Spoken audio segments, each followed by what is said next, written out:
মযহাব অমান্য করার জন্য। ومن سيئات أعمالنا من يهده الله فلا مضل له ومن يضلله فلا هادي له ونشهد أن لا إله إلا الله وحده لا شريك له ونشهد أن سيدنا ونبينا ومولانا محمدا عبده ورسوله صلى الله تعالى عليه وعلى آله وأصحابه وبارك وسلم. أما بعد فأعوذ بالله من الشيطان الرجيم. بسم الله الرحمن الرحيم. يا أيها الذين آمنوا اجتنبوا كثيرا من الظن إن بعض الظن إثم ولا تجسسوا ولا يغتب بعضكم بعضا أيحب أحدكم أن يأكل لحم أخيه ميتا فكرهتموه واتقوا الله إن الله تواب رحيم. بارك الله لنا ولكم في القرآن العظيم ونفعنا وإياكم بالآيات والذكر الحكيم. শ্রদ্ধেয় সভাপতি হযরত উলামায়ে কেরাম, এলাকার সর্বস্তরের মুসলমান ভাইয়েরা আমার ও আমার পর্দার আড়ালে বসা মা ও বোনেরা, আল্লাহ পাক রব্বুল আলামিন পবিত্র কোরআনের এক আয়াতে বলেছেন, ইসলামের বিধিবিধানকে আমি আল্লাহ পরিপূর্ণ করে দিয়েছি। এই পরিপূর্ণ করার ব্যাখ্যা হইল, ইসলামের বিধিবিধান মানব জীবনের সব সমস্যার সমাধান। ইসলামের বিধানকে আল্লাহ পরিপূর্ণ করে দিয়েছেন, তার ব্যাখ্যা ইসলামের বিধিবিধান মানব জীবনের সব সমস্যার সমাধান। ইসলামের বিধিবিধান যাদের জীবনে পরিপূর্ণভাবে পালন করে চলে, তাদের সব সমস্যার সমাধান ইসলামের বিধানেই খুঁজে পায়। ইসলামের বাইরে কোনো সমস্যার সমাধানের জন্য যাইতে হয় না। এই সমস্ত বিধিবিধান মোট 5 প্রকার। এক প্রকার বিধিবিধান আছে ঈমান আকীদা সম্পর্কে, আরেক প্রকার বিধিবিধান আছে ইবাদত বন্দেগী সম্পর্কে, আরেক প্রকার বিধিবিধান আছে লেনদেন সম্পর্কে, আরেক প্রকার বিধিবিধান আছে আচার ব্যবহার সম্পর্কে, আরেক প্রকার বিধিবিধান আছে স্বভাব চরিত্র সম্পর্কে। এই 5 প্রকার বিধিবিধান যাদের জীবনে মেনে চলে, তারাই পরিপূর্ণ মুসলমান।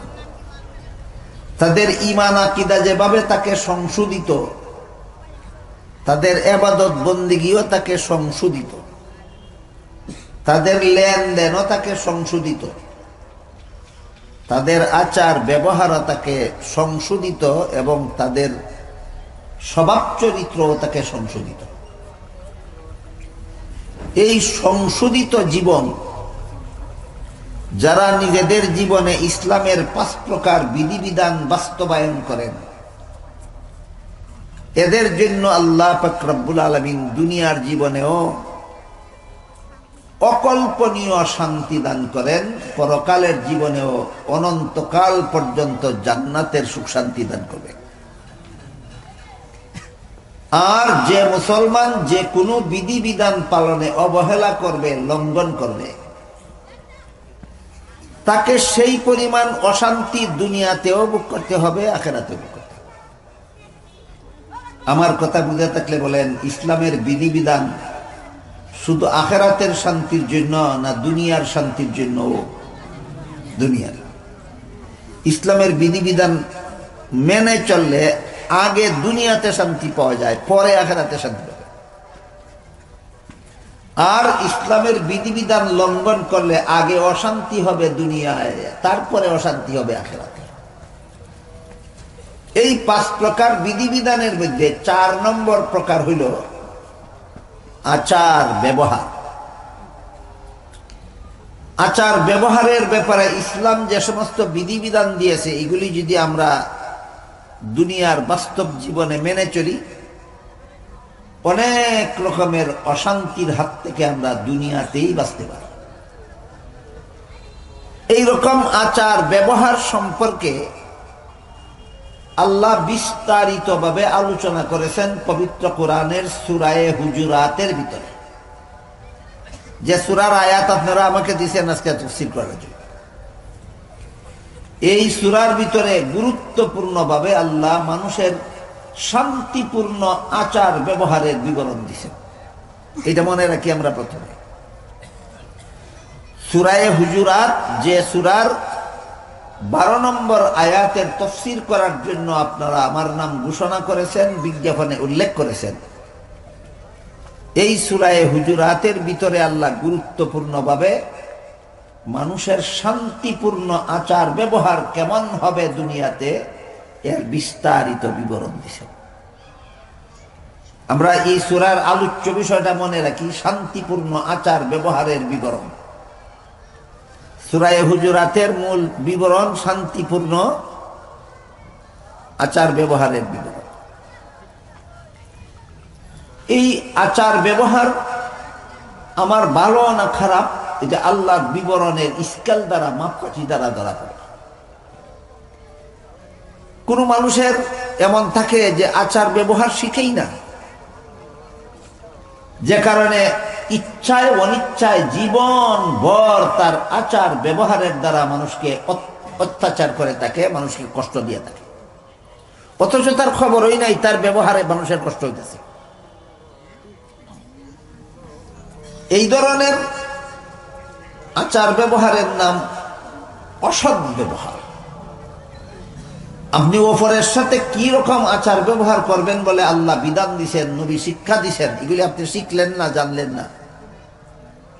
না শিখার কারণে, না জানার কারণে আপনি ইচ্ছায় অনিচ্ছায় আপনার আচার ব্যবহারের দ্বারা জীবনভর আপনার আশপাশের মানুষগুলি কষ্ট দিয়ে চলেছেন, অথচ আপনার খবর নাই আপনার ব্যবহারে একটা মানুষের কষ্ট হইতেছে, আপনার প্রতিবেশীর কষ্ট হইতেছে। এই কষ্টের দ্বারা এমন মারাত্মক রকমের গুনাহ হয়। আপনি যে আপনার অসৎ ব্যবহারের দ্বারা অন্য লোককে কষ্ট দিলেন, এই কষ্টের দ্বারা এমন মারাত্মক রকমের গুনাহ হয় যেটা ইবাদত বন্দেগী না করলেও এত জঘন্যতম গুনাহ হয় না।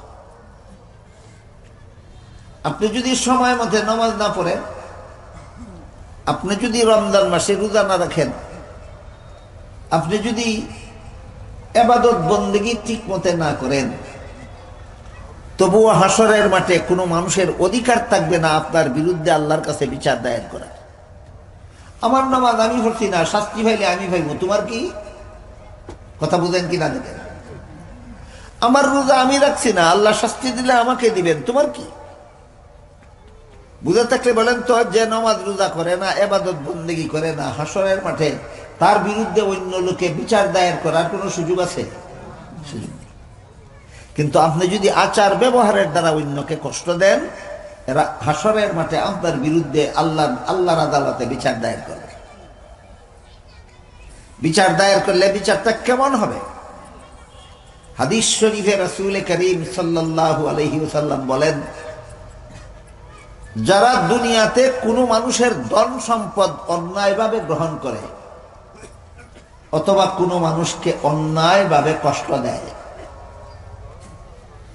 এদের বিরুদ্ধে যাদের সম্পদ অন্যায়ভাবে গ্রহণ করেছিল, যাদেরকে অন্যায়ভাবে কষ্ট দিয়েছিল, তারা সবাই হাসরের মাঠে আল্লাহর কাছে এদের বিরুদ্ধে বিচার দায়ের করবে।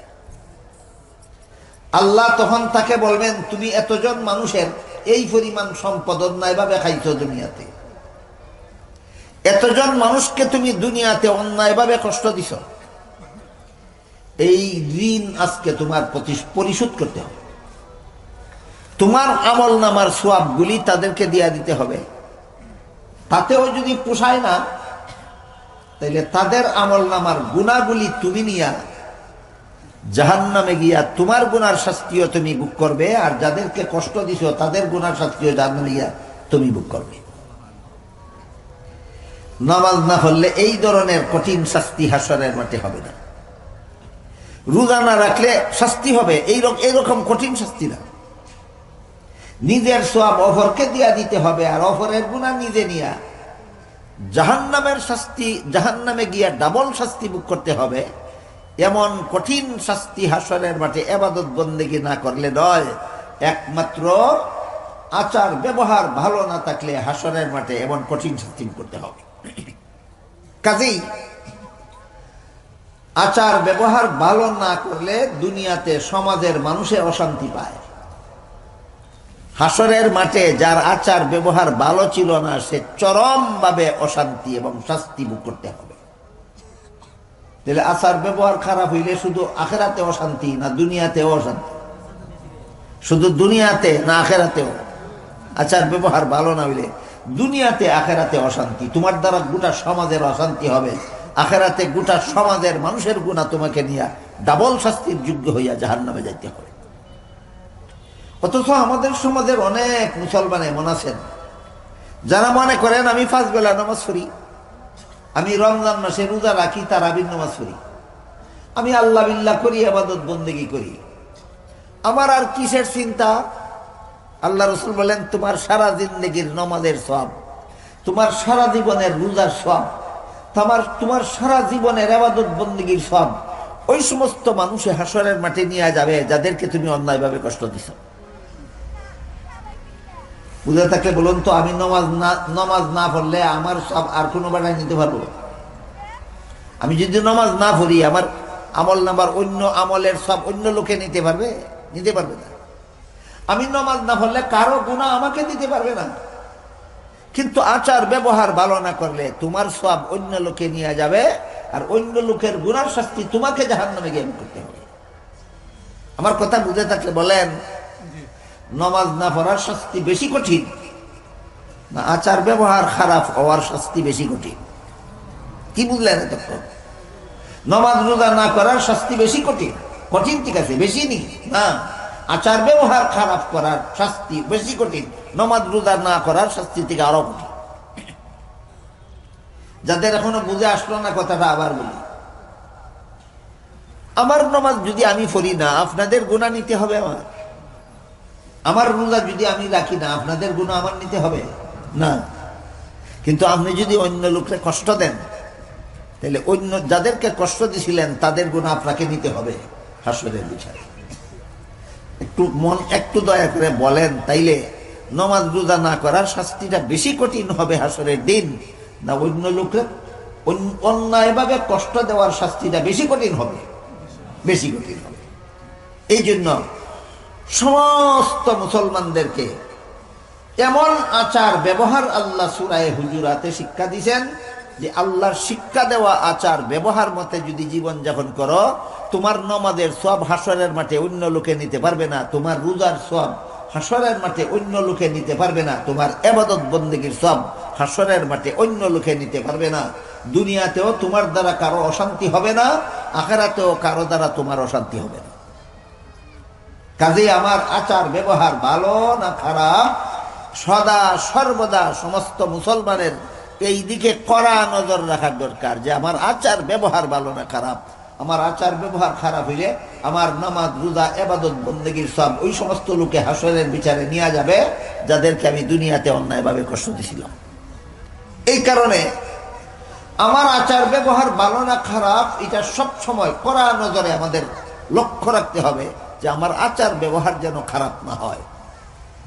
এবার আমরা বোঝার চেষ্টা করব আচার ব্যবহার খারাপ হয় কিভাবে আর আচার ব্যবহার ভালো হয় কিভাবে।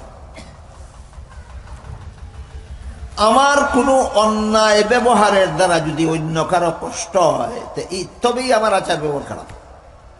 বলেন, আমার অন্যায় ব্যবহারের দ্বারা অন্য লোকের কষ্ট হইলে এইটাই আমার আচার ব্যবহার খারাপ। কিন্তু কোন ব্যবহার ন্যায় আর কোন ব্যবহার অন্যায় এটা তো সবে জানে না। এটা শিক্ষা নিতে হবে সূরা হুজুরাতের তাফসীর থেকে, ব্যাখ্যা থেকে। আল্লাহ সূরা হুজুরাতে বলে দিয়েছেন এই ধরনের আচরণ খারাপ, ওই ধরনের আচরণ খারাপ, সেই ধরনের আচরণ খারাপ। এই সমস্ত আচরণ তুমি যদি করো আর মানুষের কষ্ট হয় তাইলে তোমার আচার ব্যবহার ভালো নয়। বুঝে থাকলে বলেন কোন আচার ব্যবহার ভালো আর কোন আচার ব্যবহার খারাপ। এটা আমার বিবেচনার উপরে নির্ভরশীল না আল্লাহর বিধানের উপর নির্ভরশীল? আল্লাহর বিধানের উপর নির্ভরশীল। আমি খুব সহজ একটা উদাহরণ দিই সবাই। আপনি মসজিদে গেলেন নামাজ পড়ার জন্য, মসজিদে ঢুকলেন, মসজিদে ঢুকার পরে আপনি জুতা নিলেন না, মসজিদে খালি খাই গেলেন, মসজিদে ঢুকলেন। মসজিদে ঢুকার পরে আপনার স্মরণ হইল আপনার উযু নাই, নামাজে শরীক হইতে পারবেন না? বাইরে গিয়ে আগে উযু করে আসতে হবে, আগে উযু করে আসতে হবে। আপনার তো জুতা নিছিলেন না মসজিদে, বাইরে যে উযু করে ফাউ দিয়ে আসবেন, ফাউ দিয়ে আবার খালি ভাইয়ে মসজিদে আসলে তো আপনার পায়ের মাটির দ্বারা মসজিদ নষ্ট হইল। এই কারণে করলেন কি, মসজিদের দরজার সামনে যে সমস্ত মুসল্লিরা জুতা রেখে গেছে নামাজ পড়া বাড়ি যাইতে নিব, এই সমস্ত মুসল্লিদের এক জোড়া জুতা আপনি পায়ে দিয়া উযুখানায় গেলেন উযু করার জন্য, অথচ ওই লোকে জানেও না যে আপনি তার জুতা ভাই দিয়ে উযু করতে গেছেন। আপনার মনে মনে ধারণা আমি তো তার জুতা চুরি করছি না, আমি উযু করবার লেগেছি, আবার তো জুতাই না এখানে রেখে। এই অবস্থায় যারা আরেকজনের জুতা পাও দিয়া নেয় এরা কি নিজের দোষী মনে করে না নির্দোষ? এরা নিজের নির্দোষ মনে করে। আপনি উযুখানায় থাকা অবস্থায় ওই মুসল্লি নামাজ শেষ কইরা বাইরে চলেছে, বাড়িয়া দেখে তার জুতা নাই, খুদাখুদি কইরা জুতা খুদাখুদি কইরা পেরেশান হয়ে গেল। এই জুতা খুদাখুদি করে যে পেরেশান হইল তার কিছু কষ্ট হয়েছে নি? কষ্ট হয়েছে। আপনি যে না কইয়া জুতা নিলেন, ন্যায় করলেন না অন্যায়? আপনার অন্যায় আচরণে একজন মুসল্লির কষ্ট হইল, আপনার আচার ব্যবহার খারাপ। কি সাব্যস্ত হইল? আপনার অন্যায় ব্যবহারে আরেকজনের কষ্ট হয়েছে, এটার নাম ওই আচার ব্যবহার খারাপ। আমার কোনো অন্যায় আচরণে যদি অন্য মুসলমানের কষ্ট না হয় তাহলে আমার আচার ব্যবহার ভালো। আমি কি আপনাদেরকে বুঝাইতে পারলাম আচার ব্যবহার ভালো কিভাবে হয় আর আচার ব্যবহার খারাপ কিভাবে হয়? আমার অন্যায় কর্মকাণ্ডের দ্বারা যদি অন্যদের কষ্ট হয় তবেই আমার আচার ব্যবহার খারাপ। আর আমি যদি অন্যদের কষ্ট হওয়ার মতো এমন কোনো অন্যায় কাজ করি না তবেই আমার আচার ব্যবহার ভালো। পাকিস্তানের বর্তমান দুনিয়ার টপ লেভেলের আলিমগণের মধ্যে একজন পাকিস্তানের একজন আলিম আছেন, ওনার নাম হইল আল্লামা তকি উসমানী দামাত বারকাতুহু। আপনারা অনেকে হয়তো তার নাম শুনে থাকবেন। এই তকি উসমানী এক কিতাবে লেখছেন তার বাবার আমলের একটা ঘটনা। তিনি বললেন যে আমার বাবার আমলে আমাদের সংসারটা মধ্যবিত্ত পরিবার ছিল। এমন গরিবও ছিলাম না আমরা যে মানুষের কাছে চাইয়া জীবনযাপন করার লাগে, আর এমন ধনীও ছিলাম না আমরা যে বিলাসিতায় গা বাসাইয়া দিতে পারি, এইরকম মধ্যবিত্ত ইত্যাদি। তিনি এক কিতাবে লেখছেন যে আমরা যেহেতু এমন গরিব ছিলাম না যে মানুষের কাছে সাহায্য চাইতে হয়, আর এমন ধনীও ছিলাম না যে অতিরিক্ত খরচ করতে পারি, এই জন্য আমাদের পরিবারের সর্বলোকের ব্যবহারের জন্য আমাদের বাড়িতে একটা মাত্র টয়লেট ছিল। প্রত্যেক রুমে রুমে একটা করে টয়লেট বানারই মতো আর্থিক সামর্থ্য আমার বাবার ছিল না। কথা বুঝছেন নি? তারা কেমন কেমন গরিব লোক ছিলেন যে অন্য লোকের টয়লেটে গিয়ে পেশাব পায়খানা করতে হইতো না, নিজের টয়লেট হই। তাহলে এত গরিব না যে অন্য বাড়ির গিয়ে পেশাব পায়খানা করলো। তবে এত ধনীও না যে যতটা রুম আছে প্রত্যেকটা রুমে একটা করে টয়লেট বানাইতে পারবেন। আমার বাবা এত বড় ধনীও ছিলেন না, এই জন্য আমরা সারা বাড়ির মধ্যে একটা টয়লেট আছে, বাড়ির সবাই একটা টয়লেট ব্যবহার করতাম। এই টয়লেটের ভিতরে পানির বদনা রাখার একটা নির্দিষ্ট জায়গা আছে, এখানে পানির বদনা থাকে। পানি ব্যবহার করে হাত ধুইবার জন্য একটা সাবানদানি আছে, এটার মধ্যে সাবান থাকে। সাবান দিয়া হাত ধুইয়া তয়লা দিয়া মুছার জন্য এক জায়গাতে একটা তয়লা লটকাই থাকে। দেখেন, এই ধনী মানুষ না হওয়া সত্ত্বেও কত পরিচ্ছন্নতা, কত কত কত উন্নত মানের। টয়লেটে গিয়া পানি ব্যবহারের লাগি বদনা, আলাদা বদনা আছে, বদনার মধ্যে পানি থাকে। পানি ব্যবহার করে হাত ধোয়ার জন্য সাবানদানিতে সাবান থাকে। সাবান দিয়া হাত ধুইয়া হাত মুছার জন্য একটা টাওয়াল, একটা টাঙ্গির মধ্যে লটকানি থাকে।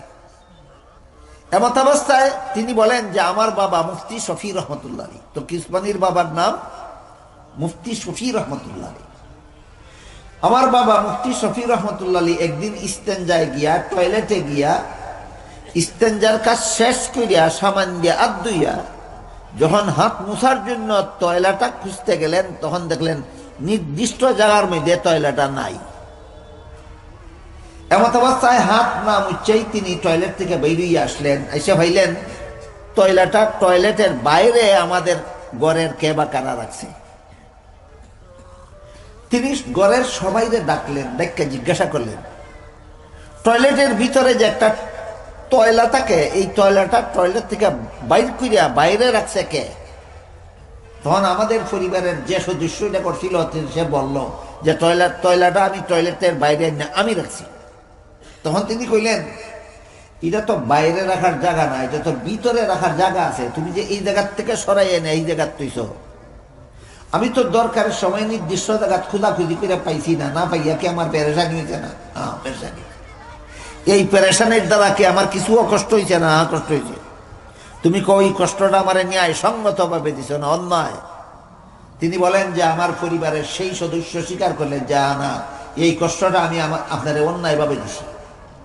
তখন আমার বাবা মুফতি শফি বললেন এইরকম অন্যায় আচরণের দ্বারা যদি কেউ কাউকে কষ্ট দেয়, তাহলে কিয়ামতের দিন নিজের আমলনামার সওয়াব যারে কষ্ট দিছিল তারে দিয়া দিতে হবে, আর যারে কষ্ট দিয়েছিল তার আমলনামার গুনাহ নিজে নিয়ে ডাবল শাস্তির যোগ্য হইয়া জাহান্নামে যাইতে হবে।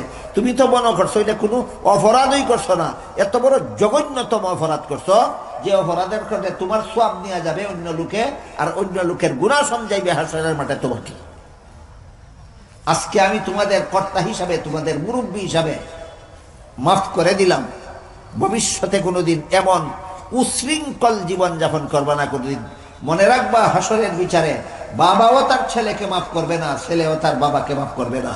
বাবা যদি ছেলের সাথে ছেলেকে অন্যায়ভাবে কষ্ট দেয়, অথবা ছেলে যদি বাবাকে অন্যায়ভাবে কষ্ট দেয়, হাসরের মাঠে নিজের সওয়াব যারে কষ্ট দিল তারে দিয়া দিতে হবে, আর যারে কষ্ট দিল তার গুনাহ নিজে নিয়ে ডাবল শাস্তির যোগ্য হইয়া জাহান্নামে যাইতে হবে। কাজে হাসরের মাঠে তোমরা আমারে এইটুকু কষ্ট দিয়া যেন বিপদে না করো। আমি নিজের ইচ্ছায় তোমাদেরকে মাফ করে দিলাম, কিন্তু সাবধান, এমন খারাপ আচার ব্যবহার জীবনে আর কোনোদিন করবে না। আমি কি দুইটা উদাহরণের দ্বারা আপনাদেরকে বুঝাইতে পারলাম আচার ব্যবহার খারাপ কেমনে হয়? বুঝাইতে পারলাম? এখন আমাদের সমাজে প্রচলিত কতগুলি খারাপ আচার ব্যবহারের কথা বলি। আমাদের সমাজে যে সমস্ত ব্যবসায়ী ভাইয়েরা বাজারে দোকান দেন, রাস্তার পাশে দোকান দেন, তাদের দোকানের আশেপাশে যারা বসবাস করে এরা অনেক সময় দোকান থেকে মাল বাকি নেয়নি, মাল বাকি নেয়নি, বাকি নেই। অধিকাংশরাই মাল যে বাকি নেয় কতদিনের ভিতরে পরিশোধ করব উল্লেখ করে না, কোনো তারিখ নাই। ভাই আজকে তোমার কাছ থেকে 500 টাকার মাল নিলাম, আগামী 15 দিনের ভিতরে দিয়া দেব, এটা শরীয়তের বিধান। এইভাবে টাইম উল্লেখ করে বাকি নাও, কতদিনের ভিতরে মূল্য পরিশোধ করবো। কেউ যদি টাইম উল্লেখ না করে দোকানের মাল বাকি নেয় আর কয় না কতদিনে পরিশোধ করব, যে নিল হে মানে মানে ভাবে দ্বিগুণে 6 মাস পরে, আর যে বাকি দিল হে মানে মানে ভাবে 1 মাসের বেশি কোনো আর দেরি করবো নি, কয় না এরকম। এখন দোকানদারে 1 মাস পর থেকে তার কাছে বাকি বকেয়া পয়সা ইয়ে করে তলফি দেওয়া শুরু করে, আর হে মাসের পর মাস না বছরের পর বছর তার এসেসরানি শুরু করে। এই যে আল্লাহর বিধান তুমি বাকি নিলে কতদিনের ভিতরে পরিশোধ করবে, মূল্য উল্লেখ করে নাও, উল্লেখ না করার কারণে নিজেও বিপদ, নিজেও কষ্ট পড়ছে, দোকানদারকেও কষ্ট পালাইছে। এইরকম দুর্ব্যবহার, এইরকম আচার ব্যবহার খারাপ কোনো মুসলমান আপনারা সমাজ আছেন? কি দোকানের মাল চুরি করছি না উচিত মূল্য দেয় কিনা নিছে? উচিত মূল্যে কিনা নিছে, শুধু কতদিনে পরিশোধ করবো কইছে না। এই কারণে দোকানদারে মনে করছে 1 মাসের বেশি কোনো আর দেরি করবো নি। 1 মাসের পর থেকে চাইতেছে দেও দেও কয় দেয় না, আর হে বছর চুক্তি দিবনে কইয়া সময় কাটায়। অশান্তিটা কার দুর্ব্যবহারের কারণে সৃষ্টি হইল? অশান্তিটা দোকানদারের দুর্ব্যবহারের সৃষ্টি হইল না কাস্টমারের দুর্ব্যবহারের কারণে সৃষ্টি হইল? আল্লাহর বিধান মতো তোমার আচার ব্যবহার খারাপ, তুমি দুনিয়াতেও সমাজে অশান্তি সৃষ্টি করো, তুমি আখেরাতেও অশান্তির শাস্তি ভোগ করতে হবে। আমার মনে হয় আমাদের সমাজে অনেক বাকি কাস্টমার এমন আছে যারা বাকি নিবার সময় কতদিনে পরিশোধ করবো উল্লেখ না কইরা নেওয়া যে একটা গুনার কাজ। এটার দ্বারা যে ভবিষ্যতে ঝগড়া হয়, ফাসাদ হয়, মারামারি হয়, দাঙ্গা হয়, এই কথা কল্পনাও করে না, এই কথা কল্পনাও করে না। বলেন তো আমাদের এই খারাপ ব্যবহার সংশোধন করা দরকার কিনা? এইটাই যদি করলাম না, আমি যদি আল্লাহর বিধান মতো লেনদেন করলাম না, আমি যদি আল্লাহর বিধান মতো কারো কাছ থেকে ধার টাকা পয়সা নিলে অথবা কারো দোকান থেকে বাকি মাল দিলে সময়, নির্ধারিত সময় উল্লেখ করে নিলাম না, যে কারণে আমিও ফেললাম ঝামেলায়, দোকানদারেরও ফেলাইলাম ঝামেলায়, এরকম খারাপ ব্যবহারকারী মুসলমান আসেনি সমাজে। এদের কারণে দুনিয়ার সমাজেও অশান্তি হয়, আখেরাতেও অশান্তি ভোগ করতে হবে। এইগুলি যদি আমরা সংশোধন করতে না পারি, আমার আচার, অন্যায় আচরণের দ্বারা অন্য কোনো মানুষ যেন কষ্ট না পায়, এই ব্যাপারে যদি আমি সতর্কই হতে না পারি, তাইলে বৎসরের পর বৎসর 7 দিন, 10 দিন, 15 দিন, 20 দিন মিরপুরের তাফসীর সারা রাত বইয়া থাকলে কি গুড়ার ডিম লাভ হইব? আমি আপনারা জিজ্ঞাসা করি, আপনারা কচু পাতা চিনেন? কচু পাতা, কচু পাতার মধ্যে সকাল থেকে দুপুর পর্যন্ত 100 বদনা পানি ডাললে এরপরে কচু পাতা কি ভিজবে? ভিজবে না। এটি ভিজার কোনো খাসলত নাই, ভিজার কোনো খাসলত নাই।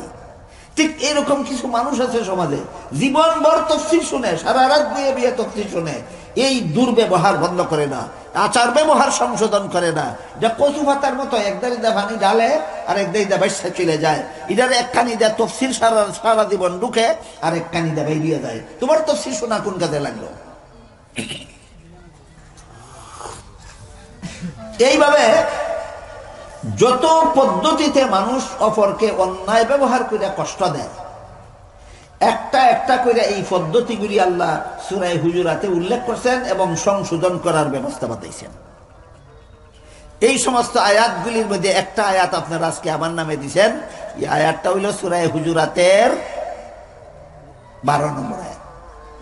কেউই বিজ্ঞাপন দেখে আইয়া বুঝছেন না, দেখে থাকলে কোন আমার নামে যে সূরা হুজুরাতের আয়াতের তাফসীরের কথা উল্লেখ করলেন বিজ্ঞাপনে, এটা কত নম্বর আয়াত? সূরা হুজুরাতের 12 নম্বর। সূরা হুজুরাতের 12 নম্বর আয়াতে আল্লাহ বলেন, ইয়া আইয়ুহাল্লাযীনা আমানু ইজতানিবু কাসীরাম মিনাজ-যন ইন্না বা'দাজ-যন্নি ইসম। হে মুমিন মুসলমানেরা, অকারণে কাউকে সন্দেহ করবে না, সাবধান। অকারণে কাউকে সন্দেহ করবে না। অকারণে সন্দেহ কিরকম? আপনিও গেলেন মসজিদে নামাজ পড়তে, আরো একজন মুসল্লি গেছে মসজিদে নামাজ পড়তে, কিন্তু আপনি মনে মনে ভাবতেছেন এমন হয় জুতা চুরিব। তোমারে কইছেন এ জুতা চুরিব, এ তোমার জুতা যারো বইয়া বেশি না? কেউ কোনোদিন কইছে এ জুতা চুরি করে? খামো খায় তুমি জুতা চুরি বন্ধ করছো, তুমি গুনাহগার। কথা বুঝলেন কিনা? বলেন অকারণে কাউকে সন্দেহ করা গুনার কাজ কিনা? এটা একটা দুর্ব্যবহার। তোমার এই দুর্ব্যবহার কারণে সে যদি কোনো উপায়ে জানতে পারে যে তুমি তারে সন্দেহ করো, তখন তোমার প্রতি তার হিংসা বিদ্বেষ সৃষ্টি হবে, তোমরা দুইজনের মধ্যে মনোমালিন্য সৃষ্টি হইয়া দাঙ্গা হাঙ্গামা পর্যন্ত করাইবে। এই কারণে আল্লাহ পাক রব্বুল আলামিন সূরা হুজুরাতের 12 নম্বর আয়াতের শুরুতেই বলেন, অকারণে কাউকে সন্দেহ করো না, সাবধান। হ্যাঁ, যদি সন্দেহ করার মতো কারণ দেখা যায় তাইলে সন্দেহ করা যায়। যেমন সন্দেহ করার মতো কারণ, যেমন একটা ভিন্ন পুরুষ, একটা ভিন্ন নারী, রক্ত সম্পর্কীয় কোনো আত্মীয় না, এরা দুজন একসাথে শাহজালালের মাজারও বেড়াইতে যায়, রাত্রে উঠালো তাকে কয়েকদিন কয়েক রাত। এরা দুজন একসাথে সিনেমা দেখতে যায়, এরা দুজন যেদিক দিয়ে পার্কে যায়, ঢাকা পার্কে গিয়ে দিন রাত 24 ঘন্টা সেখানে পার্কে গিয়ে আড্ডা দেয়। এই সময় তো একজনের সন্দেহ করতেই পারে যে তোমরা দুইজনের মধ্যে খারাপ সম্পর্ক না থাকলে, তোমরা কারো কোনো রক্ত সম্পর্কীয় আত্মীয় না, তোমরা শাহজালালের মাজারে যাওয়ার নামে গিয়ে রাত্রে উঠল হপিতার লাগি। বলেন সন্দেহ করার কারণ আছে না? কারণ নাই। কারণ যদি থাকে তাহলে তোমার সন্দেহ করাটা খারাপ ব্যবহার নয়। কারণ যদি না থাকে, অকারণে যদি কাউকে তুমি সন্দেহ করো, তোমার এটা তোমার দুর্ব্যবহার, তোমার আচার ব্যবহার ভালো নয়। এই সন্দেহের কারণে তোমার আমলনামায় গুনাহ লেখা হবে এবং এই গুনার পরিশোধ করতে হবে হাসরের মাঠে। তোমার আমলনামার সওয়াব তারে দিয়ে আর তার আমলনামার গুনাহ তুমি নিয়ে। এবার বলেন আল্লাহ সূরা হুজুরাতের 12 নম্বর আয়াতের শুরুতে কি বলছেন? কোনো কারণেই কোনো মানুষকে সন্দেহ করা যাবে না, না অকারণে সন্দেহ করা যাবে না। কিতাবুল্লাহ তখন কোনো কারণ থাকলেও সন্দেহ করা যাবে না, না অকারণে সন্দেহ করা যাবে না। অকারণে কোনো কারণ না থাকলে তুমি মুসলমান আর কোনো মানুষকে সন্দেহ করতে পারো না। এই সন্দেহ করাটা একটা দুর্ব্যবহার, তোমার আচার ব্যবহার ভালো নয়, তোমার আচার ব্যবহার খারাপ।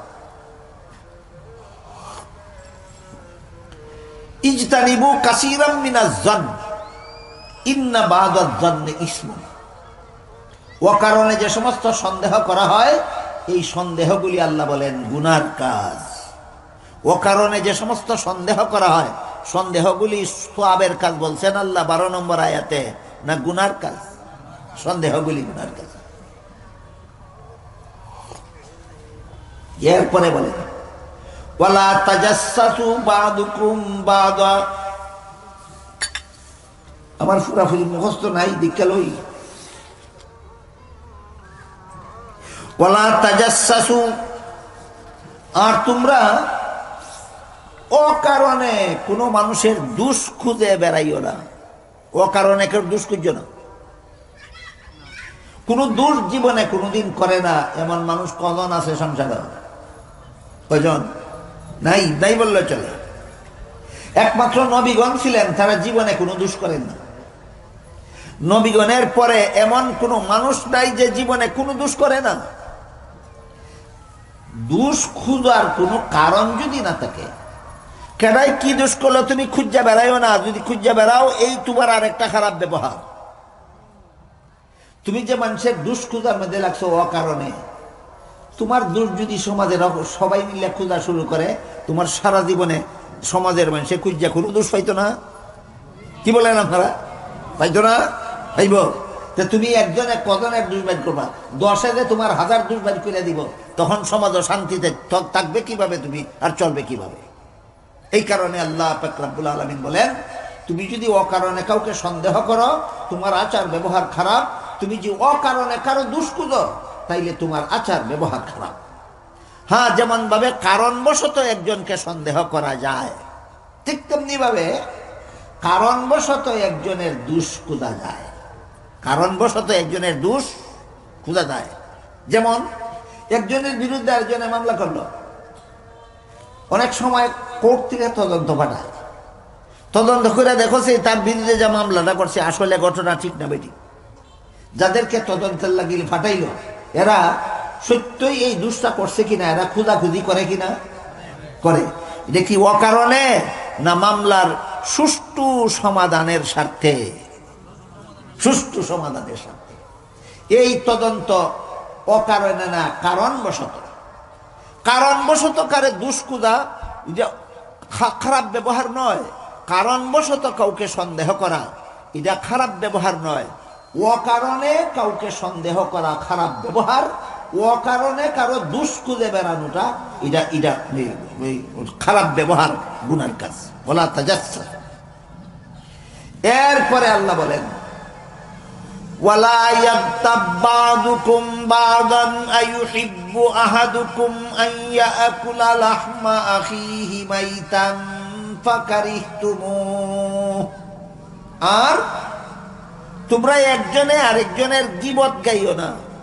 এটি আপনারা বিজ্ঞাপনে আমার নামে উল্লেখ করে দিয়েছে। গীবত আর পরনিন্দা এক কথাই। 12 নম্বর আয়াতে শুধু গীবতের আলোচনা হয়েছে না, অকারণে সন্দেহ করার আলোচনা হয়েছে, অকারণে দুষ্কুদার আলোচনা হয়েছে, এরপরে গীবতের আলোচনা হয়েছে। বুঝে থাকতে পারেন আমার নামে যে আয়াতটা দিছেন এই আয়াতে শুধু গীবতের কথা আছে না আরো অনেক খারাপ ব্যবহারের কথা আছে। তাহলে তাফসীর যদি ঠিক রাখুন লাগে তাহলে যতগুলি কথা আয়াতে আছে সবগুলি বলতে হবে, তবে অন্যগুলি বলবো সংক্ষেপে, আর যেটা বিজ্ঞাপনে উল্লেখ করা হয়েছে এটা বলবো আমি বিস্তারিত, যেন আপনার বিজ্ঞাপনের ঘোষণাটাও যেন এটা যেন যথাযথ হয়। 1 নম্বরে বলেছেন অকারণে কাউকে সন্দেহ করো না, এটা এতে তোমার আচার ব্যবহার খারাপ সাব্যস্ত হবে। 2 নম্বরে বলেছেন অকারণে কারো খুঁজে বের করো না, এতেও তোমার আচার ব্যবহার খারাপ সাব্যস্ত হয়। 3 নম্বরে বলেছেন অকারণে কারো গীবত কইও না। এখন আমরা বোঝার চেষ্টা করব গীবত কাকে বলে, আর অকারণের গীবত কোনটা আর কারণের গীবত কোনটা। কোন মানুষ এমন একটা দোষ করছে যেটা আপনি জানেন, আপনি খুঁজে বের করছেন না, খুঁজা ছাড়া ওই আমাদের কানো হচ্ছে গেছে যে অমুকে অমুক দোষ করে। এই দোষটা তার অগোচরে অন্য লোকের কাছে বলার নাম গীবত। একজনে যে বাস্তবিকই যে দোষ করছে বা করে তার বাস্তব দোষটা ওই অকারণে অন্য কারণেও অকারণেও তার দোষটা ওই অন্য লোকের কাছে বলার নাম গীবত। একজনের দোষ আর একজনের কাছে প্রকাশ করার নাম গীবত। বুঝলেন নি গীবত কারে কয়? একজনের দোষ আরেকজনের কাছে প্রকাশ করার নাম গীবত। এটা 2 প্রকার, একটা কারণে আর একটা অকারণে। কারণে গীবত খাওয়া যায়, অকারণে গীবত খাওয়া হারাম। বুঝে থাকলে কি বললেন, কি বুঝলেন? গীবত এমনিই হারাম না অকারণে গীবত হারাম? অকারণে। কারণবশত গীবত হারাম নয়, কারণবশত গীবত হারাম নয়। এই জন্য বোঝা দরকার যে কারণে কোন গীবত হয় আর অকারণে কোন গীবত হয়। আমরা সারা জীবনভর যত মানুষের যত গীবত করতেছি আর করব এই সমস্ত কারণে পড়ে না অকারণে পড়ে। বুঝলে আমি অকারণে গীবত করার হারাম কাজ থেকে বিরত থাকতে পারি, যেন আমার আমল নামার সব তার আমল নামায় চলে না যায়, আর তার আমল নামার গুনাহ যেন আমার আমল নামায় চলে না আসে। কারণে 3 কারণে গীবত বলা হালাল, গীবত করা হালাল। কত কারণে একজনের দোষ আরেকজনের কাছে বলা হালাল? 3 কারণ। এই 3টা কারণে যদি গীবত করেন আপনার গীবত করা হালাল আছে, গুনাহ হবে না, এর দ্বারা আপনার আচার ব্যবহার খারাপ সাব্যস্ত হবে না। 1 নম্বর কারণ, যার গীবত করলেন তাকে সংশোধনের উদ্দেশ্যে এবং যার কাছে তার সংশোধন করার অধিকার আছে তার কাছেই করতে হবে। যেমন এক ব্যক্তির ছেলে লেখাপড়া করত, স্কুল হোক মাদ্রাসা হোক কোনো শিক্ষা প্রতিষ্ঠানে লেখাপড়া করতে দিছে। এর বাপ সরল মানুষ, গৃহস্থী করে। হে কিতাবাদি লইয়া প্রত্যেক দিন সকাল 10টার আগে বাড়ির থেকে বেরিয়ে আসে এবং প্রত্যেক দিন বিকাল 4টার সময় বই কিতাব লইয়া বাড়ি যায়। বাপে কি মনে করবে? অন্যখানে যায় না লেখাপড়া করতে যায়, বাপে মনে করে লেখাপড়া। কিন্তু আপনি দেখেন প্রত্যেক দিন বই কিতাব লইয়া একটা দোকানে জমা তুইয়া হে আরেকজনের সাথে ঘোরাফেরা করতে যায়, আড্ডা দেয়, গল্প গুজব করে 3টা খাটাইয়া এরপরে ওই দোকান থেকে বইগুলি লিয়ে বাড়ি যায়। হে আসলেই স্কুলে যায় না ফাঁকি মারে? ফাঁকি মারে। এটা এর গুণ না দোষ? দোষ। এই দোষটা আপনি তার বাপের কাছে বলা কারণ আছে। এই দোষটা যদি তার বাপের কাছে বলেন আপনার আচার ব্যবহার খারাপ সাব্যস্ত হবে না, আপনার এই গীবতের দ্বারা আপনার গুনাহ হবে না। কেন? কারণ আপনি তারে সংশোধন করার জন্য তার গীবত করছেন, এবং যারা তো সংশোধন করার ক্ষমতা আছে তার কাছেই করছেন। এক নম্বর কারণ, যে কারণে গীবত করা হালাল হয়, এক নম্বর কারণ হইল যার গীবত করলাম তারে সংশোধনের জন্য করলাম, যারা তো সংশোধনের ক্ষমতা আছে তার কাছেই করলাম। এটা হইল এক নম্বর কারণ। এই কারণের অধীনে যদি আপনার একজনের গীবত আরেকজনের কাছে কোয়া হয়, বুঝে থাকলে বলেন এটা অকারণে গীবত হইল না কারণ বশত। কারণটা কি অগ্রহণযোগ্য না কারণটা গ্রহণযোগ্য? কারণটা গ্রহণযোগ্য। 2 নম্বর, যার গীবত করলেন তারে সংশোধন করার জন্য নয়, যার কাছে গীবত করলেন তারে সাবধান করার জন্য। যেমন ধরেন এক ব্যক্তির অভ্যাস আছে মানুষের কাছ থেকে হাওলাত নেয় টাকা পয়সা, আজকে দিলামু, কালকে দিলামু, আগামী সপ্তাহে দিলামু, 1 মাসে দিলাম, এই সমস্ত কথা কইয়া, কিন্তু পরে আর দেয় না, খালি বছরের পর বছর শেষরায়। এরকম কুস্বভাবের মানুষও সমাজও আসেনি। আপনি বাজারে গিয়ে দেখলেন ওই লোকটা, যেই লোকটা মানুষের কাছ থেকে দেখা নেয় আর ফেরত দেয় না, দেয়ালাই মুখে নেয় আর ফেরত দেয় না, এই লোকটায় আপনার বড় ভাইয়ের দোকানে গিয়া কইতাছে, ভাই আমার 5,000 টাকা দাও, কালকে বিকালে তোমার দেয়ালে। আপনার তো জানা আছে নিলে দেয় না, আপনার বড় ভাই তো জানে না। আপনার দোকানে গিয়া ঢুকলেন, ঢুকে কইলেন তোমরা কি আলাপ করো, এটা তোমরাটা তোমরা পরে করো, আমি আমার বাসার সাথে একটা জরুরি আলাপ আছে, আমি এটা কইরা যাই। কইয়া আপনার বাইরে লিয়ে গেলেন যা ভিতরের রুম, সে বাইরে বইয়া রইছে, ভিতরের রুমে গিয়া কানে কানে কইলেন, এ যে তোমার কাছে 5,000 টাকা চাইতেছে, কালকে দেওয়া লেব কইয়া, এ নিলে আর দেয় না, তুমি যদি দেওতে বুঝা দিও। এদের টাকা নিলে দেয় না, এটা যে আপনি আপনার ভাইয়ের কাছে কইলেন, এটা কি গুণের কথা কইলেন না দোষের কথা? এটা গুণ। এদের টাকা নিয়ে দেয় না, এই যে একটা স্বভাব তার, এটা কি গুণ না দোষ? তার দোষটা কইলেন আপনার বড় ভাইয়ের কাছে। একজনের দোষ আরেকজনের কাছে কইলে তুই গীবত হয়, কিন্তু এই গীবতটা কি অকারণে করছেন না কারণবশত? কি কারণ? যার কাছে গীবত করলেন তাকে সাবধান করার জন্য, সাবধানে কিন্তু নিলে দেয় না, দেও যদি টাকা বুঝা দিও। 2 নম্বর কারণ, যে কারণে গীবত হারাম হয় না, এমন গীবত করনেওয়ালার গুনাহ হয় না, আচার ব্যবহার খারাপ সাব্যস্ত হয় না। 3 নম্বর, যে গীবত করলো সে নিজে, যার গীবত করলো তার অত্যাচার থেকে বাঁচার জন্য গীবত করলো। যেমন একজনের ক্ষেত আরেকজনে জুড়ে দখল করে রয়েছে, একজনের রাস্তা আরেকজনে জুড়ে দখল করে রয়েছে, একজনের বিটা আরেকজনে জুড়ে দখল করে রয়েছে, একজনের ঘর আরেকজনে জুড়ে দখল করে রয়েছে। এই দেশের কোনো মুসলমান এটা করে না, না করে? করছে। আপনি গিয়া আদালতে করলেন মামলা, অথবা পঞ্চায়েতের মুরব্বীর কাছে দিলেন বিচার, এ আমার পদ দখল করে হয়েছে, তোমার কাছে বিচার চাই। তাহলে তার দোষটা গিয়ে আরেকজনের কাছে কইলেন কিনা? না কইছেন না? কইলেন। অকারণে কইছেন না কারণবশত? এটা 3 নম্বর কারণ।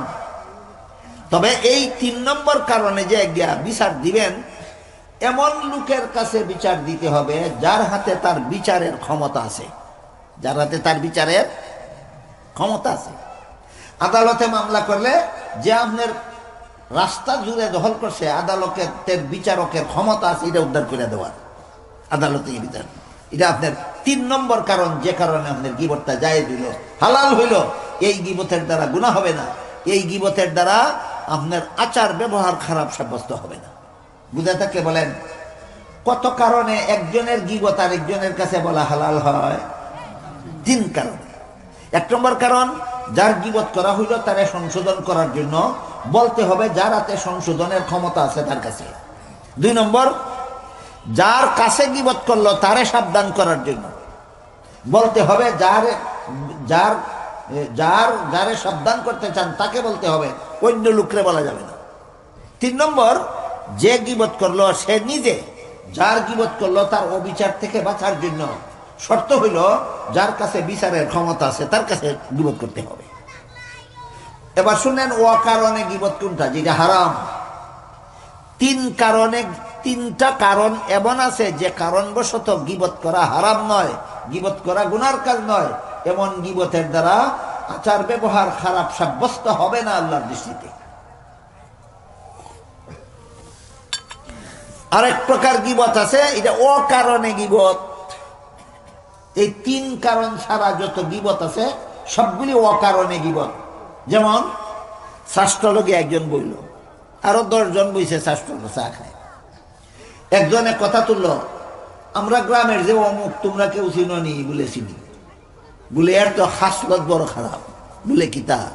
বলে এ শেষরা এ যে শাস্ত্র বইয়া যে চা খায় কোনোদিন বিল দেয় না, অন্য লোকে দেওয়ান লাগে না, এলে বাকি ফিরে দেয়।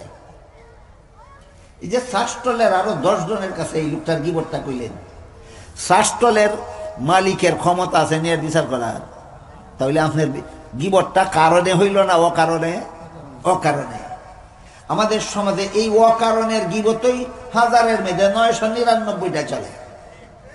মুফাসসিরিন কেরাম তাফসীরের কিতাবে অকারণে গীবতটা চিনাবার জন্য বলেছেন, লিখেছেন যে নিজে বাঁচার জন্য নয়, আরেকজনকে বাঁচাবার জন্য নয়, যার গীবত করলো তাকে সংশোধন করার জন্য নয়, শুধুমাত্র একটা মানুষের বদনাম সমাজে রটাবার জন্য গীবত করাকে বলে অকারণে গীবত। আল্লাহ পাক রব্বুল আলামিন সূরা হুজুরাতের 12 নম্বর আয়াতে প্রথমে বলেছেন অকারণে কাউরে সন্দেহ করো না, 2 নম্বরে বলেছেন অকারণে কারো দুষ খুঁজে বেড়াইও না, 3 নম্বরে বলেছেন অকারণে কারো গীবত করো না। দেখেন তো কয়টা সদ্ব্যবহার শিক্ষা দিচ্ছেন আল্লাহ এখানে আয়াতে? আপাতত 3টা। 1 নম্বর অকারণে কাউকে সন্দেহ করো না, 2 নম্বর অকারণে কারো দুষ খুঁজো না, 3 নম্বরটা কি? অকারণে কারো গীবত করো না। কারণবশত যেমন ভাবে সন্দেহ করা যায়, যেমন ভাবে কারণবশত দুষ খোঁজা যায়, ঠিক তেমনি ভাবে কারণবশত গীবত করা যায়। আমি এতক্ষণ আমার কথা যারা শুনেছেন, যারা বুঝেছেন, একটু দয়া করে বলুন তো কত কারণে গীবত করা যায়? 3 কারণে। এই 3 কারণের একটাও নাই। এর অভ্যাস ওই মানুষের বদনাম ফতে ফতে গাইয়াটা। এইরকম স্বভাবের মানুষই আমাদের সমাজে শতকরা 99 জন। শতকরা 99 জনে যত গীবত করে কারণে না, শুধু অকারণে। এর খাসলতই মানুষের দুষ কওয়া। এইরকম অপরাধটাকে আল্লাহ পাক রব্বুল আলামিন নিষেধ করে বলেন ওয়ালা ইয়াগতাব বা'দুকুম বা'দান, সাবধান তোমরা একে অপরের গীবত করো না। গীবত করলে, গীবত করাটা কত বড় জঘন্যতম গুনার কাজ, এর উদাহরণ দিয়ে আল্লাহ বলেন আইয়ুহিব্বু আহাদুকুম আন ইয়াকুলা লাহমা আকিহি মাইতান ফাকারিহতুমুহু। হে মুমিন মুসলমানেরা, তোমরা কেউ নিজের মরা ভাইয়ের লাশের গোশত খাইতে পছন্দ করো না।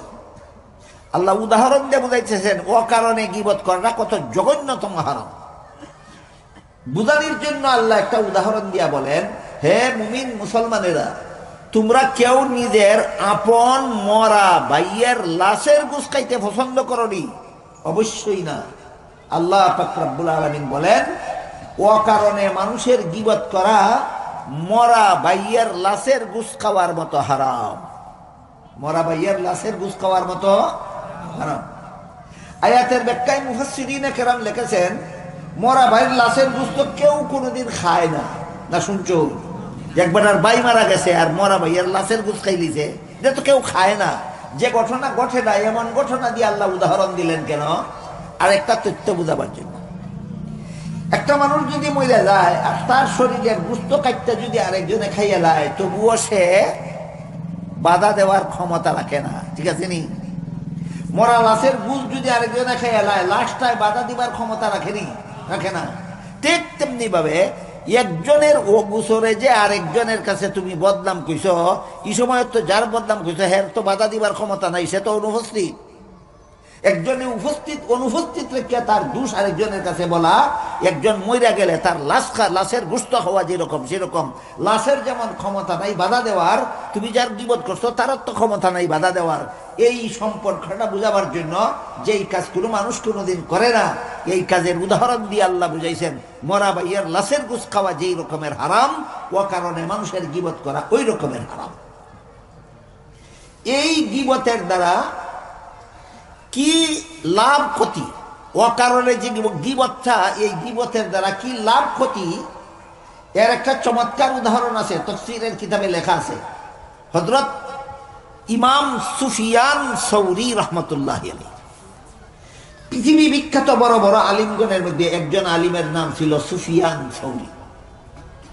ইমাম সুফিয়ান সৌরি রহমতুল্লাহ আলাইহি একবার তার খাদিমের কাছে বেশ কিছু টাকা পয়সা দিয়া কইলেন যে অমুকরে আমার পক্ষ থেকে আইডা হাদিয়া কইয়া দিয়ে আসো।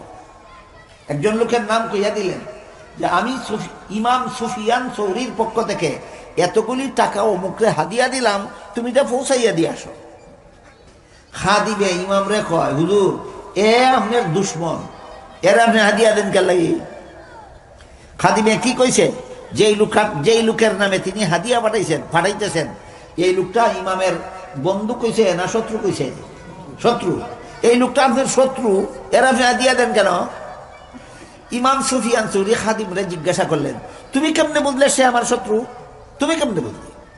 সে কয়, হুজুর এ সব সময় মানুষের কাছে আপনার বদনাম করে, সব সময় মানুষের কাছে আপনার বদনাম করে। আমাদের সমাজে এই জঘন্যতম চরিত্রটা বহু টপ লেভেলের বড় বড় মানুষের কাছে ঢুকে গেছে। অনেক বড় বড় লোক, অনেক বড় বড় আজি গাজী নামাজি মুসল্লি ফরেজগার দেখা যায় মানুষের বদনাম গা ওই তার চর্চা দিশের জন্য কেন ভাইলি সাল্লাহ আরম্ভ করে দিল। এইরকম স্বভাব যাদের আছে তারা ইমাম সুফিয়ান সৌরির ঘটনাটা শোনেন। ইমাম সুফিয়ান সৌরি রহমতুল্লাহ খাদিম রে জিজ্ঞাসা করলেন, তুই কেমনে বুঝলে রে আমার দুশ্মন? কয় এ খালি মানুষের কাছে যেখানে আপনি তাকেন না এখানে হয়ে গেলে মানুষের কাছে আপনার বদনাম কয়, তে তো আপনি শত্রু না হইলে বদনাম করি। ইমাম সুফিয়ান সৌরি রহমতুল্লাহ বললেন, এ যে আমার বদনাম হয় মানুষের কাছে, এটা আমি জানি, এর লাগি হাদিয়া দিতাছি। কথা বোঝেন নি? দেখুন ইমাম সুফিয়ান সৌরি কি কইলেন, এ মানুষের কাছে আমার বদনাম কইয়া আগে এটা জানি না দেখা হাদিয়া দিতাছি, না আমি জানি দেখি হাদিয়া দিতাছি, আমি জানি দেখি হাদিয়া দিতাছি। খাদিমে কয়, জানতে হাদিয়া দেন লাগি? হে যে আপনার দুশ্মনী করে সারা জীবন ভর পথে ঘাটে আপনার বদনাম কইয়া বেড়ায়, যে কোনো মানুষ শৈলী এর কাছে আপনার বদনাম কইয়া বেড়ায়, আপনি এর হাদিয়া দেন কে লাগি? ইনি কইলেন, তুমি জানো আল্লাহর বিধানে এই বদনামের দ্বারা আমার দুইটা উপকার হয়। আমার বদনাম যে পথে ঘাটে করে মানুষের কাছে ভাইলি আমার বদনাম করে, আমার দুইটা উপকার হয়। এত বড় দুইটা উপকার হয় যে এত বড় উপকার আমার মা বাপেও আমারে করতে পারবে না, এত বড় উপকার আমার কোনো ভাই বন্ধু আমারে করতে পারবে না, এত বড় উপকার আমার কোনো আত্মীয় স্বজন আমারে করতে পারবে না। এই গীবত খাইয়া আমার যে দুইটা উপকার করে। খাদিম জিজ্ঞেস করে, কি কোন দুইটা উপকার? তখন ইমাম সুফিয়ান সৌরি বললেন, আল্লাহর বিধান মতো যে সমস্ত মানুষের কাছে আমার বদনাম কয়, যখনই বদনাম কয় তখনই তার আমল নামার মধ্যে কোনো ইবাদত বন্দেগীর সওয়াব থাকলে অটোমেটিকলি সেটা আল্লাহ আমার আমল নামাত ফাটাইয়া দেয়। বুঝুননি কথা? বুঝুননি? ইমাম সুফিয়ান সৌরি করলেন, আমার বদনাম কইয়া কইয়া এত বড় দুইটা উপকার করে, যে এত বড় উপকার আমার ভাই বোনেও করতে পারে না, আমার কোনো আত্মীয় স্বজনে করতে পারে না, এমনকি আমার মা বাপেও আমার এত বড় উপকার করতে পারে না। এই দুইটা উপকারে বদনাম গাই আমার করে। এক নম্বর উপকার, আমার মানুষের কাছে আমার বদনাম গাওয়ার কারণে এর আমল নামাত কোনো সওয়াব লেখা থাকলে এটা অটোমেটিকলি আমার আমল নামায় চলে আসে, আমার আমল নামায় চলে আসে। বিষয়টা আপনারা আমি একটা উদাহরণ দিয়ে বলে দিতে চাই। এটা আমিও বালা করে বুঝি না, মানুষের মুখ শুনি। ছোটবেলায় দেখতাম এক এলাকা থেকে আরেক এলাকাত কারো নামে টাকা পয়সা পাঠাইতে হইলে পোস্ট অফিসে গিয়া মানি অর্ডার করতে হইতো। জানেন নি আপনারা? আমার মতো বয়সের যারা তারা তো জানবার কথা। আগের আমল এক এলাকার থেকে আরেক এলাকায় টাকা পয়সা পাঠাইতে হইলে পোস্ট অফিসে গিয়ে কি করতে হইতো? মানি অর্ডার করতে হইতো। আজকাল দেখতেছি শুনতেছি আর মানি অর্ডার লাগে না, মোবাইলে ভাড়াই দেয়। একজনের মোবাইল থেকে আর একজনের মোবাইল 50,000 টাকা ভাড়াই দিল, 1 মিনিটে চলে গেল। বলেন যার মোবাইলে থেকে গেল এ সারা, আর যার মোবাইলও গেল এ সারা, আর কেউ জানেনি? কেউ জানে না। ঠিক তেমনি ভাবে ইমাম সুফিয়ান সৌরি বলেন, আমার বদনাম করে না, এর আমল নামার থেকে সারা জিন্দগির বন্দেগির সব আমার আমল নামাত ফাটাইয়া দেয়। কিয়ামতের দিন আমিও দেখবো এটা হের আমল নামার সব আমার আমল নামাত আইছে, আর কিয়ামতের দিন হেওয়া দেখবো এর আমল নামাত এতগুলি লক্ষ লক্ষ টাকা দান করার সব, হাজার হাজার নামাজের সব, রোজার সব লেখা আছে, এগুলি আমার আমল নামায় চলে আসে। এত বড় উপকার কষ্ট করে ইবাদত বন্দেগী করে আরেকজনের আমল নামায়, আমার আমল নামায় ফাটিয়ে দেওয়ার মতো উপকার আমার মায়ও আমারে করে না, আমার বাপেও করে না, আমার ভাইও করে না, আমার বোনেও করে না, একমাত্র এ করে। কাজী এ আমার সবচেয়ে বড় বন্ধু। কাজী হাদিয়াটা দিয়া কইও, তুমি ইমামে কইছেন যে তোমারে যে পরিমাণ হাদিয়া দেওয়া হয়েছে, তোমার ইহসানের মূল্য আদায় হয়েছে না, আরো দেওয়ার দরকার আছে। আমার গীবত গাইয়া কটা উপকার করে বলছিলেন? দুইটা। এক নম্বর, হের আমল নামার সব আমার আমল নামাজ ফাটাইয়া দেয়, দুনিয়ার কেউ জানে না, কেমন দিন হে দেখবো আর আমি দেখবো। 2 নম্বর উপকার করে, আমার আমল নামার যদি কোনো রকমের গুনাহ খাতা লেখা হইয়া থাকে, অটোমেটিকলি তার আমল নামায় চলে যায়, দুনিয়ার কেউ জানে না, শুধু কিয়ামতের দিন আমি দেখবো আমার আমল নামার গুনাহগুলি তার আমল নামায় চলে গেছে, আর তার আমল নামার সবগুলি আমার আমল নামায় চলে আসে। কিয়ামতের দিন হে দেখবো, তার আমল নামা দেখলে বুঝবো, আর আমি আমার আমল নামা দেখলে বুঝবো, দুনিয়ার আর কেউ জানে না। কাজেই এ আমার দুইটা উপকার করে, হের আমল নামার সব পাঠায় আমার আমল নামার, আর আমার আমল নামার গুনাহ নিয়ে যায় তার আমল নামার। এত বড় উপকার যে করে, হে শত্রু মেরে এত অনেক সবচেয়ে বড় বন্ধু। কাজী হাদিয়া নিয়ে দিবে আর কইবে যে ইমাম সাহেব বলছেন তোমার আরো অনেক বেশি দেওয়া উচিত ছিল, কিন্তু পারছেন না, এই জন্য তিনি তোমার কাছে ক্ষমা প্রার্থী। গীবতের ফলাফল বুঝে আসলো কি আমাদের? কারণবশত গীবতের না অকারণে গীবতের? অকারণে গীবতের। এই হইল ফলাফল। বড় চমৎকার ভাবে ইমাম সুফিয়ান সৌরি এই খাদিমের মাধ্যমে ওই গীবত কর্নেওয়ালার কাছে হাদিয়া পাঠাইয়া এই সবক দুনিয়াবাসী মুসলমানদেরকে শিক্ষা দিচ্ছে। এখন আলোচনা হইল যে আমরা এত কথা আগে জানতাম না। গীবত গাওয়া 3টা কারণ আছে, এই 3 কারণে গীবত কইলে আমার কোনো গুনাহ হবে না, আর 3 কারণ ছাড়া যদি গীবত করি তাহলে আমার গুনাহ হবে, আর এত বড় জঘন্যতম পরিণতি আমার হবে। আগে বুঝছি না, জানছি না, জীবনে অনেক গীবত করে লেছি, এখন কি করতাম? যাদের মনে মনে এমন প্রশ্ন আসবে যে আমি এখন কি করব, তাদের ব্যাপারে তাফসীরের কিতাবে লেখা আছে। তুমি যার গীবত কইছো না জানি না বুঝছো, অথবা জানি না বুঝছোই, যার গীবত কইছো তার কাছে যাও, দেখো ভাই আমি একটা ব্যাককলি করছি তোমার কাছে, তোমার কাছে আমার একটা ব্যাককলি করছি, আমি একটা নাদানি করছি। কি করছি? অমুকের কাছে তোমার অমুক দোষের কথা কইছি, অমুকের কাছে তোমার অমুক দোষের কথা কইছি, তমুকের কাছে তোমার অমুক দোষের কথা কইছি। কইয়া ভাই এটা আমি অপরাধ করছি তোমার সাথে, তুমি আমার আল্লাহর রাস্তায় মাপ দাও। এই কথা শুনলে ওগুলোই কিন্তু মাপ দিত না। আপনারা কি মনে করেন? তুই আমার অত বড় খারাপ কথাকে মানুষের কাছে কইছস, আবার মাপ চাইতে আসছ? বলেন এই কথা শুনলে সবাই কি মাপ দিবে? সবাই মাপ দিবে না। অবস্থা যদি এমন হয় যে তুমি গিয়া কার কাছে তার কি বদনাম কইছো উল্লেখ কইরা মাপ চাও, মাপ চাইলে যদি খুশি হইয়া মাপ দেলায়, তাহলে তোমার আমল নামার সওয়াব আর তার আমল নামার যাইতো না, তার আমল নামার গুনাহ আর তোমার আমল নামার আইতো না। তুমি আচার ব্যবহার সংশোধন করে লইছ, আল্লাহ তোমার এই ভয়ঙ্কর পরিণতির থেকে মাফ করে দেবেন। আর যদি অবস্থা এমন হয় যে যার গীবত কইছি তারে গে এটা কইলে আরো সেদব, সব অবস্থা তো একরকম না, সব গীবত একরকম না, সব মানুষের মন মানসিকতাও একরকম না, মিজাজও একরকম না। যদি অবস্থা এমন হয় যে সমস্ত গীবত তুই কইছস গিয়া যদি আবার স্বীকার করস, তেতরে ফাললে লাঠি দিয়ে আবার নিব, অথবা যার গীবত কইছ তারে আর খুঁজে পাওয়া সম্ভব না, কই গেছে আল্লাহ এনে জানে, খুঁজে পাওয়া যেত না, অথবা লোকটা মারা গেছে। এই 3 অবস্থা। এক অবস্থা হইল তারে গিয়া তার কাছে গিয়ে গীবত অমুক অমুক গীবত কইছি অমুক অমুকের কাছে, এই কথা উল্লেখ করে মাপ চাও, যদি মাপ দেয় তো বাঁচলা তুমি, আর যদি মাপ দিত না মনে করো, অথবা তারে যদি খুঁজা পাওয়া যায় না, অথবা সেই লোকটা যদি মারা যায়, তাহলে তুমি এই ভয়ঙ্কর পরিণতির থেকে বাঁচার উপায় কি? মুফাসসিরিনে কেরাম তাফসীরের কিতাবে লিখেছেন এই গুনাহ থেকে তোমার বাঁচার, এই ভয়ঙ্কর পরিণতির থেকে বাঁচার, আর তোমার আচার ব্যবহার যে খারাপ, এই খারাপ আচার ব্যবহার সংশোধন করার একমাত্র ব্যবস্থা হইল জীবন ভর যতদিন আল্লাহরে কইবে আল্লাহ আমারে মাফ করো, ততদিন কইবে আল্লাহ যার গীবত কইছি তাকেও মাফ করো।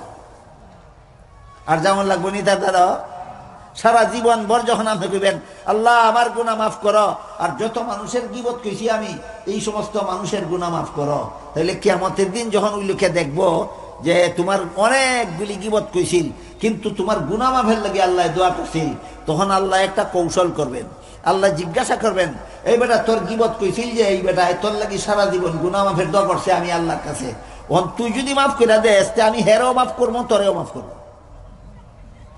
যখন এই দুঃখে জানতে পারবে যে আমি হেরে মাফ করে দিলে আল্লাহ আমারে মাফ করে দিব, তখন আল্লাহ খুশি মনে কইবা, আল্লাহ আমার যে গীবত গাইছিল যেহেতু আমার গুনাহ মাফের লাগি তোমার কাছে দোয়া করছে, আর তুমি খুশি হইয়া তারে মাফ করে দিছ, আমিও তারে মাফ করে দিছি।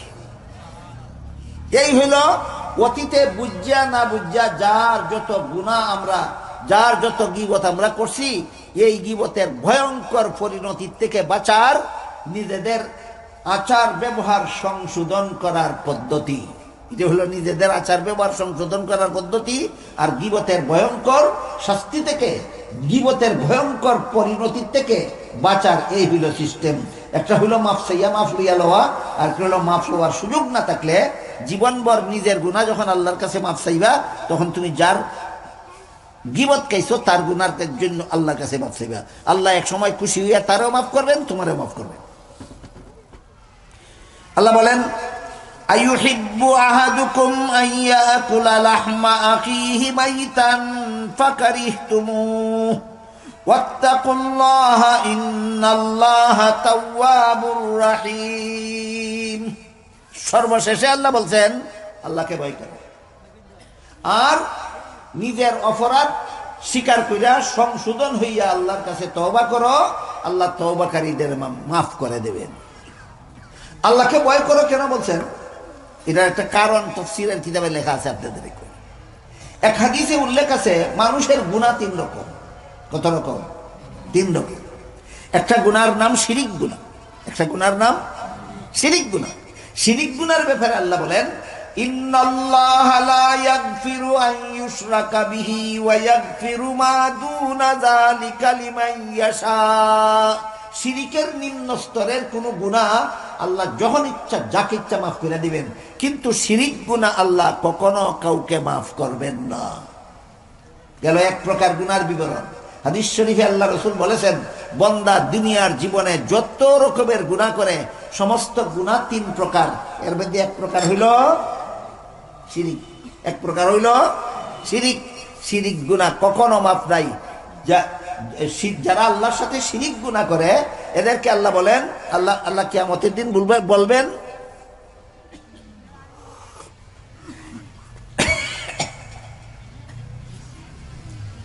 ফানাতাবাররা মিনহুম কামা তাবাররাউ মিন্না কাযালিকা ইউরিহিমুল্লাহু আমালাহুম হাসারাতিন আলাইহিম ওয়া মা হুম বিখারিজিনা মিনান নার।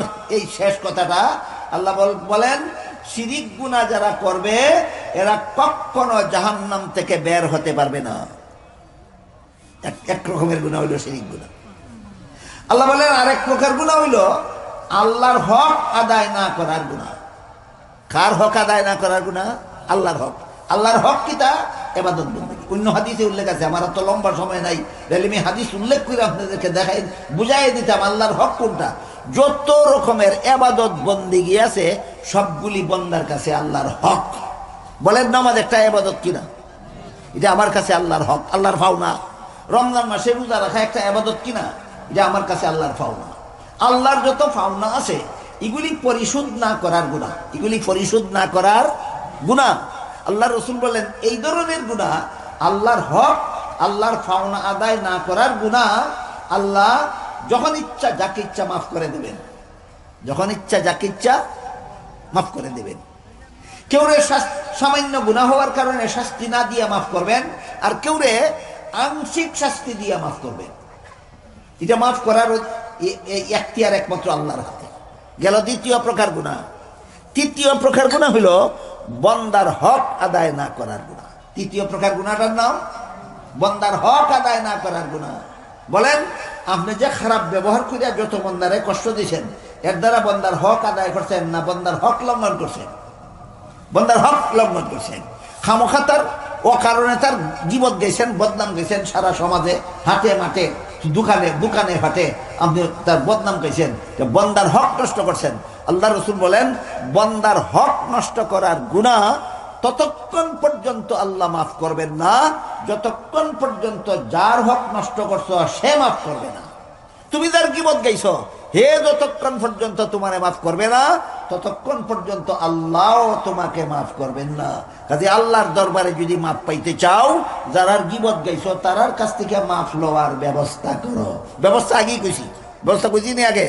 দুইটা ব্যবস্থা, একটা হলো মাফ চাও আর একটা হলো মাফ পাওয়ার যদি সুযোগ না থাকে তাহলে তোমার গুনাহ মাফের সাথে তার গুনাহ মাফ, আল্লাহ তার গুনাহ মাফের জন্য আল্লাহর কাছে দোয়া করো। এইটা হইল গীবত গাওয়ার গুনাহ মাফ পাওয়ার ব্যবস্থা। ওয়াত্তাকুল্লাহ, আল্লাহকে ভয় করো, সাবধান। যদি যার গীবত গাইছো হে মাফটা করলে, আল্লাহ কিন্তু কখনো তোমার এই গীবতের গুনাহ মাফ করবেন না। এরপরে আল্লাহ বলেন, ইন্নাল্লাহা তাওয়াবুর রাহিম। এই যে তওবা করার একটা সিস্টেম বলে দেওয়া হইলো, যার সাথে অপরাধ করছো তারে খুশি করো, যার হক নষ্ট করছো তার হক পরিশোধ করো, পরিশোধ করতে না হইলে তার কাছ থেকে মাফ লও। এইভাবে যদি এই পদ্ধতিতে যদি তোমরা গুনাহ, আল্লাহর শাস্তির ভয়ে গুনাহ থেকে তওবা করো, আল্লাহ বলেন তোমাদের তওবা করতে দেরি হতে পারে, আমি আল্লাহ তোমাদেরকে মাফ করতে দেরি হবে না। বুঝে থাকলে বলেন, গীবতের গুনাহ যেমন মারাত্মক, আল্লাহ বলছেন গুনাহ সংশোধন হওয়ার তওবা করার ব্যবস্থাও বলেছেন, আর তওবা করলে যে আল্লাহ কবুল করবেন এই কথাটাও আল্লাহ বলে দিয়েছেন। তাই আল্লাহ পাক রব্বুল আলামিন শুধু গীবত নয়, আমরা যত মানুষের সাথে যত অন্যায় ব্যবহার করে জীবনভর কষ্ট দিছি, আল্লাহ যে পদ্ধতি বাতাইছেন মাফ লইবার, সেই পদ্ধতিতে বন্দার কাছ থেকে মাফ লইয়া কিয়ামতের দিন আল্লাহর কাছেও যেন আমরা মাফ পাইতে পারি, সেই পথ অবলম্বন করার তৌফিক যেন আল্লাহ আমাদের সবাইকে দান করেন। সবাই বলুন আমিন। সুবহান রাব্বিকা রাব্বিল ইজ্জাতি আম্মা ইয়াসিফুন ওয়া সালামুন আলাল মুরসালিন ওয়াল হামদুলিল্লাহি রাব্বিল আলামিন।